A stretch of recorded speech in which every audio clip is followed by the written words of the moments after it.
G'day, this is New Growth and Creative Page, and I'm Matt, and I am currently in the Snowy Mountains. I'm actually near Lake Krakenbach, and I'm doing a walk to have a look at the flora around here.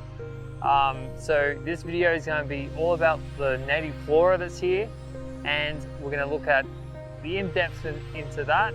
We're also going to look at the national park itself and what sort of things are happening around here, or what actually happened around here in terms of trying to preserve this national park, some of the threats that's actually coming up with introduced species, and we'll have a look at all that, and yeah, hopefully it's going to be a good video.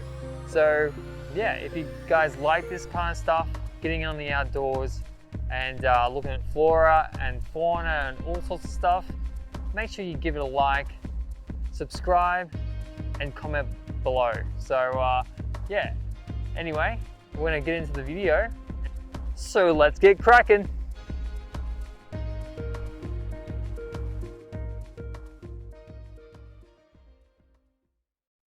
So we're currently in the sub-alpine area, which is around 1,400 feet, and there's actually dominated by the Eucalyptus pacifolia, which is the snow gum, which you can see there's a few around here, and they'll only grow at this height, and they've got unusual bark. They've got this green mottling, beautiful green mottling with some creams and whites and greys and greens. So a beautiful tree, eucalyptus, obviously a member of the Myrtaceae family.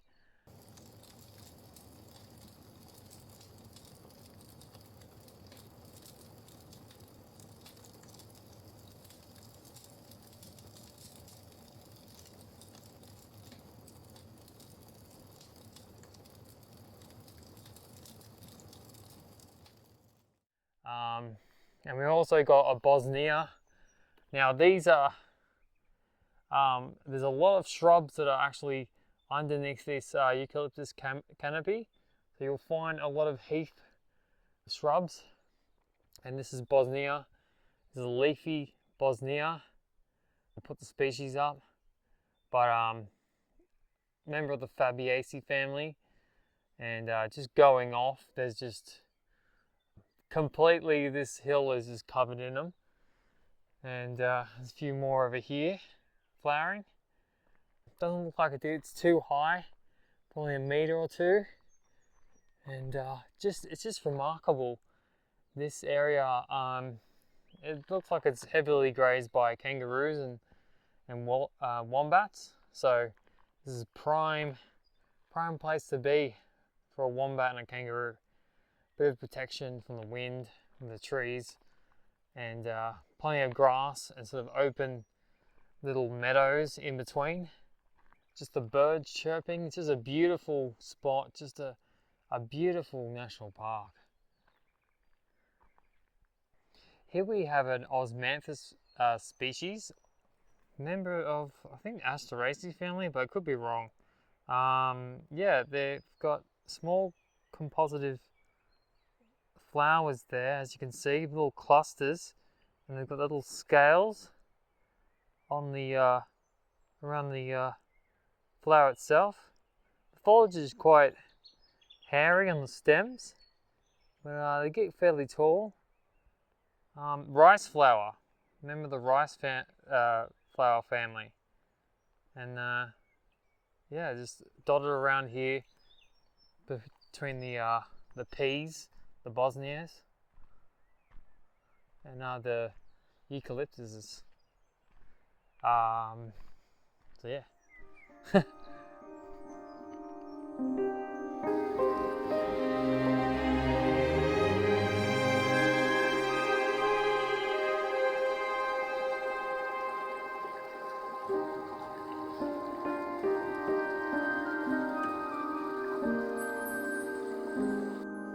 So this area is quite abundant with Asteraceae plants. So this is Olaria, also known as the asthma bush. Not sure exactly why it's called asthma bush. Maybe it sends people off with asthma with the pollen, but it's a beautiful, beautiful member of the Asteraceae. It's just a cluster of white flowers towards the tips there, and just insects all over it. And you can see there the styles, the little yellow styles. How many petals? 1, 2, 3, 4, 5, 6, 7, 8, 9, 10, 11, 12, 13. So that's pretty cool. We just ran into a copperhead actually, a mountain copperhead, which is apparently venomous. So we left it alone. I freaked out and screamed like a little girl, and I didn't know where it was. Beth said it was there's a snake, and I didn't know where it was, and I just freaked out. Lucky it wasn't too close to us, but it was just sunbaking, chilling out. So then it slithered away, so it's all good. We're all fine. Didn't have to run into Mr. Copperhead, so that's good. Just continue down this track. The eucalyptus species seems to be getting bigger, and it seems to be getting thicker here too. So it's this is a really beautiful walk. I recommend it if you guys aren't looking for a very strenuous walk, something easy on the legs. If you're older or you may have some sore knees or something like that. Here we have a ranunculus species, and I'm not exactly sure on the species, but I'll put it up. Ranunculus, most of them are found here up in the Alpine region. Ranunculus, there's a lot of your ranunculus over in Europe, but this is the Australian species ranunculus. Ranunculaceae, I'm pretty sure. There you go. Got that almost like clover trifoliate leaf with some hairs on it. So that's pretty cool. There's such a lot of little plants as well as shrubs here. So it's a very unique mix of species here. Here you've got the granite. Now this granite is from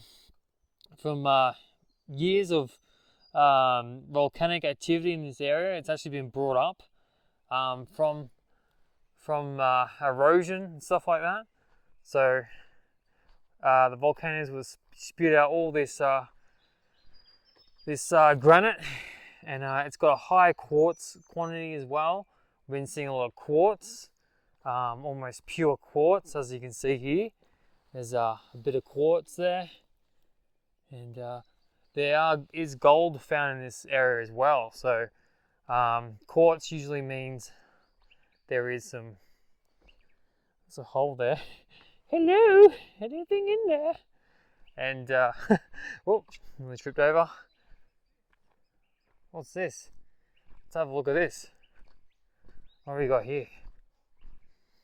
Oh, we got a small little shrub. I'm not sure on what that is. I can find out for you guys. Little prickly little guy. Little prickle. And yeah, not sure what that is. Not flowering at the moment, so I can't really narrow it down. And yeah, there's more of that. There's that asthma bush flowering its head off. We've seen moths around here just pollinating the all the Fabiaceae type shrubs here as well. Just going off. It's currently drizzling, overcast, but seems like it doesn't deter the insects. So beautiful, beautiful area. Same family of grevilleas and waratahs, the Proteaceae family. This is a small fruit hakea, and you can see there's these two little wings here. Just take one off for you. Get one from here. They got very thin leaves, but also the fruits. Two winged woody capsule, and see that little hole inside there? That's where the seed sits. So yeah, Proteaceae grows in well-drained soils. Most Proteaceae does. So it loves it up here. And it's flaring its head off. Nectar probably smells really nice, the flowers. But a great species there. Just all these little moths flying around, pollinating. Yeah. Got a species of fern here. I'm not sure exactly on what the species is either, but it looks pretty cool. Little small little fern. Doesn't have its reproductive spores on the other side of the leaf. But yeah, we're gonna head back. It's getting a bit wet with this rain. I'm gonna head back and go and have a look at the meadows and check that out. So keep watching this video. Hope you're enjoying this. So we came across this meadow, and here is a beautiful little plant. This is the Pacris species, the Ericaceae, I believe. And it's just this beautiful, small little foliage, spiky little foliage, but the beautiful 5-petaled flower there. And it's just covering this slope. So yeah, another heath plant to add to the list. We're currently doing some construction there, but yeah, we're on our way back. And yeah.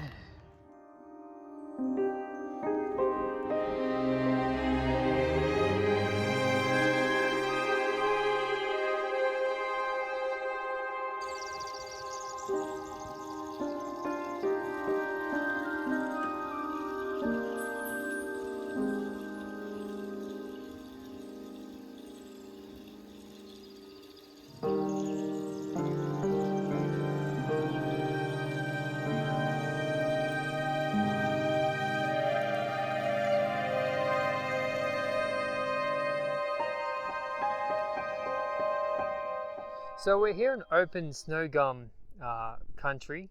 So we're having a look at some of the heath plants that are in between these snow gum groves or forests. So we were looking around, and I've actually found up here a ranunculus. Don't be ranunculus. I stole that joke. And this is ranunculus buttercup, Alpine buttercup. Pretty cool, pretty common around here. Yeah, it's a beautiful flower. Ranunculaceae, I believe it's part of that family. And it's got the stigmas all around that middle, which I think is where the female part is inside, and all the male stigmas are outside. And it's got this trifoliate leaf down the bottom there. Kind of a bit hairy. A little bit hairy. It's got a hairy stem as well. There's some more in there. There we go. Just popping up.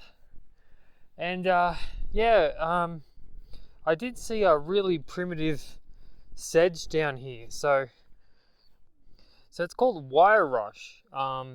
It's found in Tasmania, New Zealand, and also found along the eastern coast and up in these Alpine regions. So it does like a little bit of damp feet. But yeah, that's kind of like a sedge plant, part of the sedges. And we do have a lot of lower heath plants here.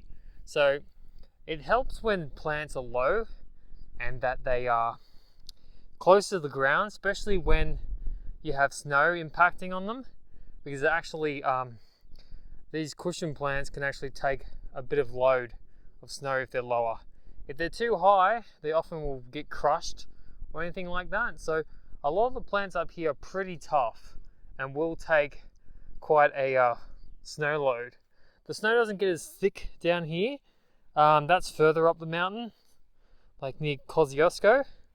But yeah, definitely not as snowy. And here we go. Here's some sort of Fabiaceae family. Very interesting. Fabiaceae. Little. Sorry, that grass is in the way. Fabiaceae. There we go. Little peas. Little cluster of peas on this pentacle arrangement. It's got the small leaves, little points on the end. Very hard. Very hard. It's all up there. This is as a mat around these giant granite boulders. So yeah, interesting. And here's some more flowers. It's growing along these boulders, and there's some flowers there. It's growing in the boulder over here. I'll find out what it is, but definitely they would get heat from these rocks, especially in the winter.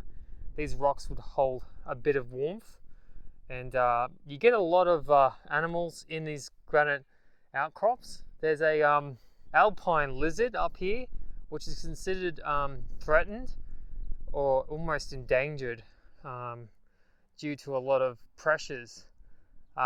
They require water, and some of these areas that have water, there's not a lot of rain here, and also we're getting a lot of pests in here, deer, horses, and there were cows up here.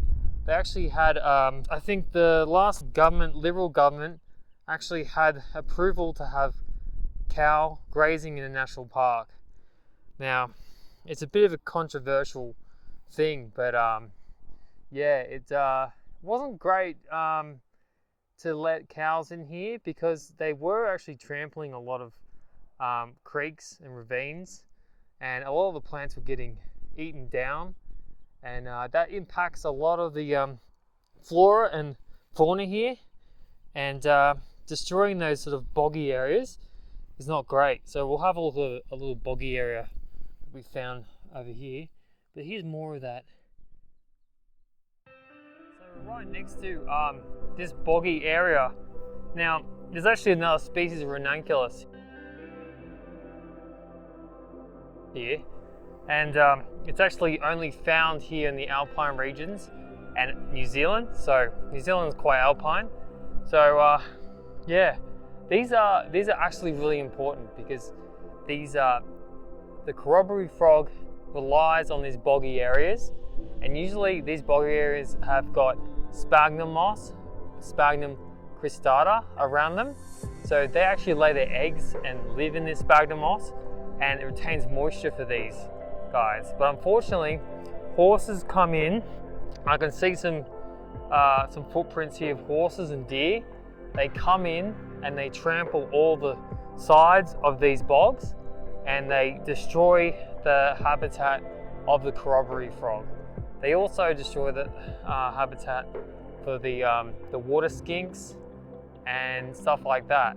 Now, this is quite dry at the moment. They haven't had much rain, but I imagine when this is full, it's teeming with frogs and a lot of other invertebrates as well. So this is a very, it's controversial.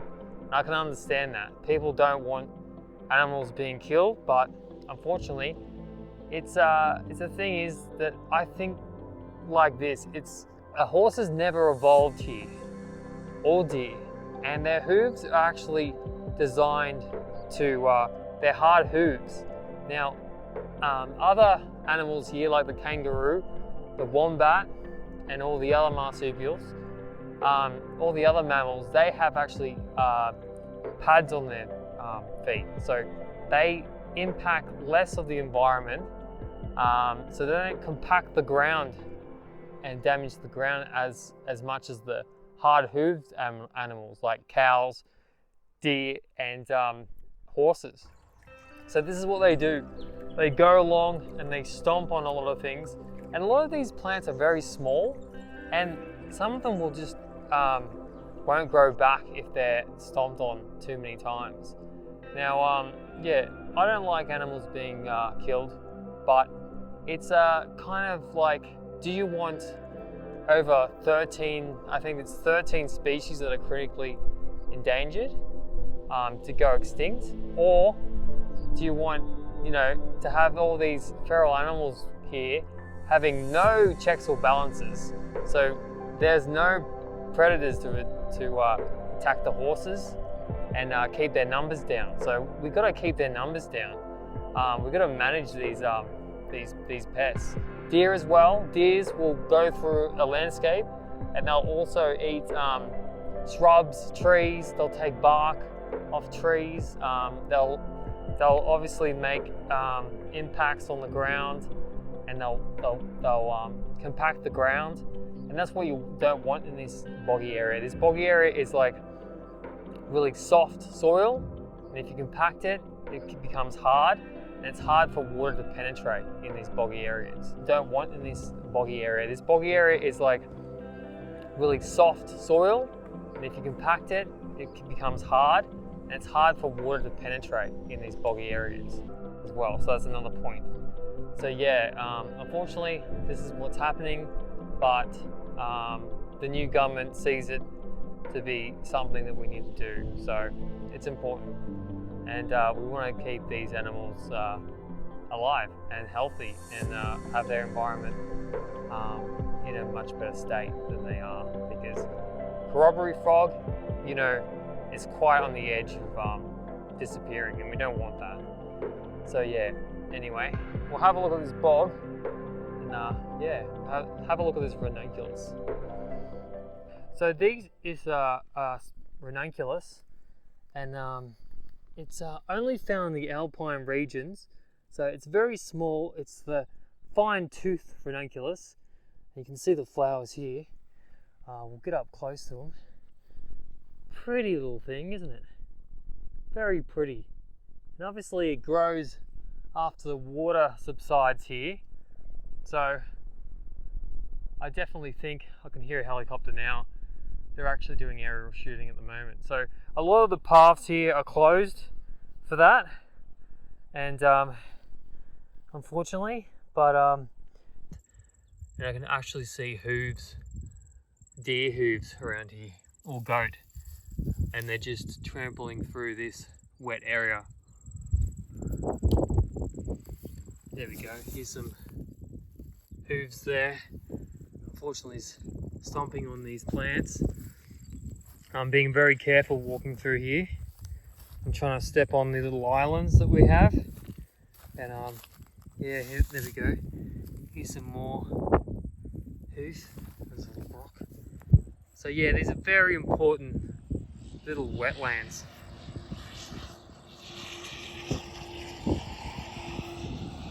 As it go over here, here's some more damage. Here we go. Here's some more damage here. You can see the hooves through there, just stomping through. Yeah, not great. Not great to see, but unfortunately, yeah, it impacts these areas.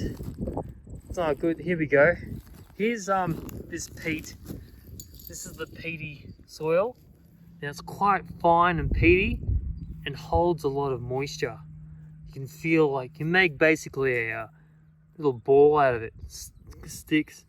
And this peaty area, this is the actually breakdown of thousands or millions of years of plants here, creating these bogs and creating this boggy soil. So we need to keep these alive, because basically the plants are making their own soil here. And over decades and millions of years, they've built this up. So it's quite remarkable. Yeah, it's just more and more little bits of areas of, anyway. And then there's these islands of trees with granite outcrops in between. Here we go, here's some moss here. I haven't seen any much of the sphagnum moss, but definitely got to watch out for, we actually, yesterday, The start of this video, we actually saw a oh, there's a helicopter. It's gotta happen, guys. Sometimes it's gotta happen. I know you horsey lovers out there don't want to see this, but unfortunately it's a way up. Lose all these vegetation types and all these lizards, frogs and invertebrates. I think it outweighs the feral animals. Unfortunately, you can say things until your face is blue, but it comes down to, you know, the environmental factors. And plus, with climate change, it's warming up. There's less snow each year, so there's less of this snow to keep the water going in these bogs when it melts. And yeah, just more impact on the corroboree frog and the other species as well. Yeah. Here we have a little tiny Asteraceae member. Has this compound flower. Now it's called orange Caspedia oronata. I could be pronouncing it right. Little compound clusters of flowers, kind of hairy. Got the very hairy, sort of pubescent foliage there. Has a few of them. Insects love them. A great pollinator attractor. Beautiful compound little button there. Nice little button. Don't press it. Whoops. Yeah, and then we also got this other daisy over here. Not sure exactly what that is. It's got a little fly in there, which is probably pollinating it as well. Surprisingly, actually, flies actually pollinate plants as well. They're not just buzzing around your head annoying you. So yeah, so we'll go have a look at this Fabiaceae. Here's this Fabiaceae pea family flower. That's a plant that is flowering, and quite an unusual little heath plant. Has the purple pea-like flowers. It's got that banner petal, and then the two keels. Two keels there are hiding the where the actual pollen is, and it's got a little two yellow little spots, or white. But the leaves are quite unusual because look at the leaves, oblong shaped, but it does have like a fuzzy underleaf. Probably this reduces the amount of water loss, or stops it from drying out as much. So, and then it's sort of curved in as well, and with a very dipped in leaf vein as well. So quite a crazy little thing. There's beetles on it. There's some beetles having some nookie on there. And it's just over on this slope here. Just a beautiful plant. So nice. So calming here. Sorry, the flies are in my face. And this is what you get when you're outdoors. Thanks for watching. I hope you liked this video. I hope you liked me going around and having a look at all this flora and talking about the fauna as well. It's really important that we're actually protecting this park, and for future generations, not for just like coming here and skiing and snowboarding, but also checking out the flora in here. I suggest come here in summer, or better yet, spring, when everything's just going off, and everything's still going off here. So come here, you know, check it out. But yeah, this place is very important. Such unique species around this area, and you won't find anywhere else in these alpine regions. And yeah, anyway, I hope you like this video. Check me out on New Growth and Creative page on Instagram. I'll be posting stuff up on there. Keep you guys posted on stuff. So anyway, see you later. Bye.